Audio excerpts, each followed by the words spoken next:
Hi everyone, today we are looking at a classic DSLR camera, and this is the Canon Rebel SL1, which came out in 2014. At the time it came out, this was marketed as the smallest and lightest DSLR on the market, and it's really small. You can see the way it is, and it was a very good camera for introduction to professional photography at that time.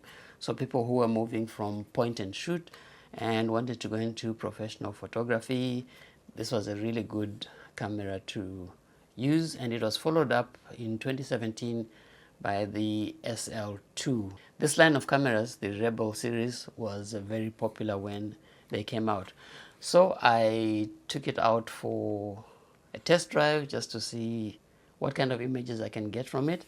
And I'll also show you some of the key features and some of the ways you can set it up if you are planning to go into photography. Even though this is quite an old camera, it's a really good camera to get yourself into professional photography and get used to all the features that are offered in professional cameras. In terms of photography, this is an 18 megapixel camera, and then when it comes to video, you can only do HD. It doesn't have 4K, and you can shoot HD at 24 frames per second, 30 frames per second, and 60 frames per second if you are doing NTSC. If you are doing PAL video, then you have 24, 25, and 50 frames per second. The camera also sports a pop-up flash, which if you want to release it manually, can be released by a button on the side of the camera here by just pressing, and when the camera is on, I have to switch it on. So when you press, the flash pops up, so you can use the onboard flash. But I wouldn't recommend using this too much. I would recommend that you invest in an inexpensive speed light to put on top of the camera, which gives you more control over your flash. The layout of the dials is something that's quite familiar to anyone who's used a Canon. Even though this is a touch screen, it still gives you a lot of buttons and dials around the camera to access different features and to control different features. One negative thing about this screen is that it's not articulating, so you can't pull it out, which makes shooting low or high or to the side a bit difficult if you're doing video and you need to see on the screen. One thing I like about this camera is the fact that it actually has a mic in on the side here for external microphones, and that will give you better audio quality when you're recording video.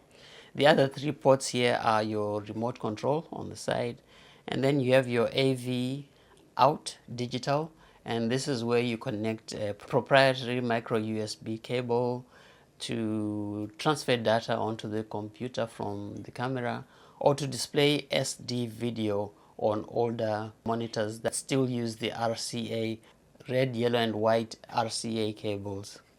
And then you also have the more modern HDMI for displaying images on your screen. At the top you have your mode dial that allows you to select which mode you're going to be shooting in, whether it's manual, auto, or the other creative modes that are available with the camera. You also have a dedicated ISO button, which I think is really good. You just press that to adjust your ISO. You have your shutter button on the front, and then your front dial. The front dial on this camera adjusts your shutter speed. So you just move it and your shutter speed adjusts. If you want to adjust your aperture, this camera doesn't have a second dial like most Canon cameras do, but it has a button here that's labeled AV, and it has a plus and a minus. So for you to adjust your aperture, what you need to do is to press down on the AV button, and then you move the same dial on the front, and that adjusts your aperture. When you are in this view right here, you can press the Q button to highlight any of the items that you see on the screen, and then you use the front dial to adjust any of those items. Now when you go into live view mode, you no longer have access to that menu screen. But when you press info, you then have different things that you can adjust from that screen. And then next to your viewfinder, you have your live view. If you want to shoot while looking into the screen, if you press it again, it takes you into the viewfinder. And that same button doubles as your video record button. So yeah, those are the basics of the camera, just looking at the buttons around the camera. Now let's look at how you can set it up for photography. To set up for photography, what I'm going to do right now is just go into my menu, and then you get these menu items on the top. The first menu item is your image quality that I definitely want to set, and I get these options. I can use the D-pad on the side to go through the options. You have your large JPEG, and then they get smaller as you progress to medium and then small, and then you get to your raw plus large. This will take up a lot of drive space because you're shooting both raw and large photos, or you can just shoot raw if you're not interested in sharing JPEGs immediately and you need more dynamic range, you need more information, and you're going to be editing your photos. Then just set it to raw. So I go set. So now I am shooting in RAW. These other things I leave as is. This particular one, release shutter without card, is quite important because what this does is, if you don't have an SD card in your camera and you have this on, you can actually take a picture and it shows you a preview, but it doesn't save it anyway because there's no SD card in the camera. I like to keep this off because you can easily make a mistake of shooting without a card in the camera and you see a preview on the screen, but it's actually not being saved anywhere. So you go through a whole session thinking that you are shooting something when you're actually not. And then you have the image preview. This is just how long the preview is going to be on screen after you've shot. You can put it at 4 seconds. The other items, I can just leave them as they are. We go on to the next page. On this particular one, I really don't have anything to set except my white balance. And for what I'm going to do now, I'm just going to keep my white balance on auto white balance. It does a pretty good job of white balance when it's on auto, but you also have these other options of daylight, shade, cloudy, tungsten light, fluorescent light, and matching your flash, and also having a custom white balance where you set your own white balance. But that's a subject for a separate video, so I'm just leaving it on white balance and then leaving everything else as it is. Maybe go to ISO auto. What this does is, if your camera is on auto ISO, that is, you're allowing the camera to choose your ISO setting, then you can choose the maximum that it can go up to. I just leave it up to the maximum that the camera can actually reach. And then what else? You can leave the color space as it is unless you really know what you're doing. Picture style, this is more like processing to give you a certain look for your JPEG files. If you're shooting RAW, then this really doesn't matter, but you can choose anywhere from auto to standard, portrait, neutral, and so on. And you can also set your own, you can define your own picture style. So I'm just going to leave this on standard. The other thing you may want is AF operation, and this is how your autofocus is going to work. In one shot is good for still subjects. It acquires the focus and you take a shot, and if you move the camera or the subject moves, you have to reacquire focus.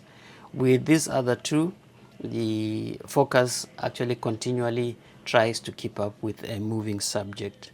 So depending on what you shoot, You may shoot one shot if you are shooting mainly still subjects or architecture, things like that, or you may go to AI servo or AI focus when you are shooting moving subjects. I'll just leave it on one shot. The other thing you may want to set is your metering mode, which is down here. And what your metering mode is how the camera evaluates the lighting situation when it is in one of the creative modes. So the camera is actually looking at the scene and seeing how much light is needed for a good exposure. And so you have these four options. You have these four options: evaluative, partial, spot metering, and then center weighted. So center weighted is the most general that you can get, and this is good for landscape photography. But you also have spot metering, and this is good for situations where you have very different contrasts. So you're looking at situations where a subject is in bright light and surrounded by a very dark area, and so you want to be very precise on where you want your camera to evaluate the metering. And then these other ones are good for general photography, so I'll just leave them at that. Yep, for this page I think that's it. And then the last page, what I would change here would be my AF method. If you're shooting people, and if you're shooting anything that's moving, then you have to have it on AF method tracking, facial recognition and tracking, and everything else you can choose these flexi zones. So I'm going to leave it just on tracking because I'll be shooting some portraits later. The other thing I would disable is this touch shutter, and basically what that does is when it's enabled, you can actually use the screen to take a photo. When you touch the screen, it activates focus and also takes the picture. But this can be quite annoying when you want to adjust your focus points using the touch screen, and instead the camera takes the picture when you don't want it to. So I just disable that. Yeah, the grid is a good thing, especially if you're shooting video, and this allows you to have two types of grids: what we call the rule of thirds, which is grid 1, or this other one that has many more grids. I generally use rule of thirds. Again, this is a subject for another video, but it's all to do with good framing of your image. You can also change your aspect ratio. It gives you those. Sometimes when I'm shooting and I know I'm going to be using the photos for video, I use the 16:9 so that I don't have to resize when I insert my photos into the video. If I'm shooting for Instagram or something like that, you can use 1:1, but general photography 3:2 and 4:3 are quite okay. Yeah, and those are the main settings that you would set up for photography. So that's it. This is the Canon Rebel SL1. You can pick this up for really cheap because it's been a while since this has been discontinued. But if you can find one and you're a beginner photographer that wants to get into professional photography, want to learn how DSLRs work, then this is a very good camera to pick up. It's light, it's compact, it's simple to use, and if you get a good lens on it, you can get really good images out of it. So this remains a good little camera to get if you want to learn about photography using a simple camera that has some professional features. That's it for today. See you on the next video.